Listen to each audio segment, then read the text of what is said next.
Yo guys, Ian at the Fit Dad Academy here. Today I am going to talk about bodyweight exercise. So one of my clients asked me last week what was the best way to burn fat using bodyweight exercise. Um, so I wanted to put this video together to share with you the way that I like to use bodyweight exercise and incorporate it into my routine. And when I went through a transformation in 2009, I lost a lot of weight. It was bodyweight exercise predominantly that I used. I did do some weights, but I didn't do a lot of weights. It was mostly bodyweight exercise and high intensity exercise that I did. So this is the kind of things that I used and the way that I went about using them. I think I lost somewhere in the region of £30. So anyway. So I'm going to split them into three different sections. So we'll look at upper body exercises, lower body exercises, and then what I'm calling them full body exercises, but they're more kind of metabolic and cardio type exercise if you want to give them a different name. But anyway, so first and foremost is the good old push-up. Now there's tons of variations you can do with push-ups, but we'll get into that at a later date. Second would be dips, then pull-ups and inverted rows. So if you're not able to do pull-ups, you would regress that down to inverted rows. Or if you want to give pull-ups a try, you could always get a band and use them to help assist you. So assisted pull-ups, but you get the idea. These are the main ones that you're going to use for kind of sculpting that upper body. When it comes to your lower body, so you're going to be looking at squats, you're going to be looking at lunges, you're going to be looking at split squats, and then maybe step ups, and you're going to have to do a knee drive as well at the top of that. Again, these are exercises that I like to use.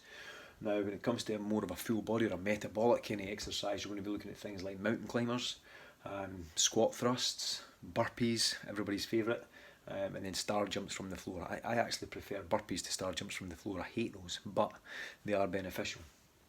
Okay, so different ways you can look at doing these exercises, right, and putting them into practice. You can do it in the old traditional set and rep range, so you could do 3 sets of 10 reps or 3 sets of 12 reps, depending on what you're trying to kind of achieve.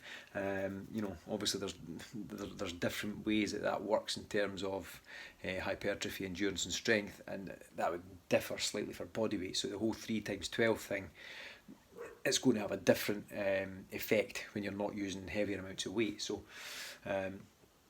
But that being said, if you were doing it from using sets, you could then do sets but then change your tempo up. Alright, this is the way that I like to do it. So instead of just blasting out as many as I can, which I do sometimes, it's good for endurance, I would change up my tempo a little bit so that I'm doing a slow eccentric, so that's the lowering phase. So for example, if we're doing a push-up, the eccentric would be slowly down to the bottom, so maybe take 5 or 6 seconds to get down to the bottom, then explode to the top, then 5 or 6 seconds to get back down again.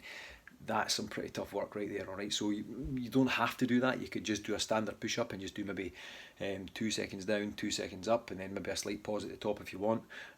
Keep it a nice, depending on where you're at in your journey, it really depends on how you're going to build that set and rep range up. But that's one way of doing it. There are other ways of doing it in terms of your set and rep range. We could then look at doing it as a circuit, so you could pick a host of these exercises and do them as a circuit. You could do maybe 5 exercises, do 30 seconds of each exercise and go one after the other, then take maybe a 30-second rest and go again, and build it into a little circuit for yourself. Or the last one is to kind of do it as an interval, so you would do, for example, let's use a Tabata protocol where you would do 20 seconds of work and 10 seconds of rest. And again, you could pick any of those exercises and do 4 of them, work for your 20 on, 10 off, do that twice over, so you're doing each exercise twice, and that's about 8 minutes of work, and that's going to give you a good old session, and it's really, really short, so that's quite good if you're struggling for time. Alright, so that's pretty much it. I mean, there's obviously loads more that you can do, but this is the main things that I used to help me kind of kickstart my journey. And obviously from there, I'm now using weights. So I do it personally. I do an upper body, lower body split. I train for 4 times a week. Doing that, I do a couple of days of high intensity stuff where I'll do maybe burpees, mountain climbers and stuff, and I'll use those maybe 2 or 3 times a week.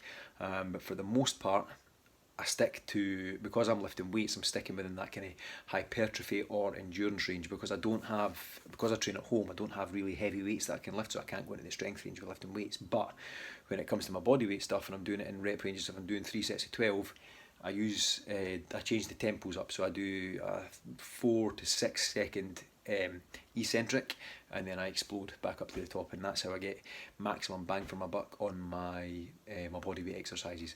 Sometimes I'll do a bit more endurance, so I'll just max out the reps and do as many reps as I possibly can. For example, with push-ups and squats, maybe not so much with squats because I can do quite a lot of them, but certainly with push-ups and certainly with pull-ups, they're my nemesis, so I don't get a lot of them done, but you get the idea. So listen, I hope that helps. Like I say, this isn't to say that this is the right way of doing it. It's not to say that's the only way of doing it. There are loads of different ways, and what works for me might not necessarily work for you. However, I prescribe some of these to my clients. I give them, I change up the way they do them. I sometimes put it as a circuit. I sometimes give them intervals to work on. I sometimes change up their rep ranges so they're working with tempo. It really depends on what their goals are, and it depends on what time they've got. Some of my clients can get into the gym, so they're working with weight. Some of them can't get to the gym, so they're doing body weight only. It really just depends, all right? But for me personally, I don't go to the gym anymore, so I've got a few weights in the house. I do some weights in the house, and I do a lot of body weight exercise, and that's how I stay on top of my health and my fitness, all right? But when I first made my very first transformation, it was pretty much all body weight that I was doing. I wasn't a member of a gym at that time. It was all body weight. All right. So listen, as I say, I hope that helps. If you've got any questions, please hit me up in the comments down below. If you got any value from this video at all, give me a thumbs up. If you thought it was a lot of crap, give me a thumbs down. But then send me a comment and tell me why it was a lot of crap. And yeah, I can't do much more than that. Right. Anyway, have an awesome day, and I'll speak to you soon. Cheers.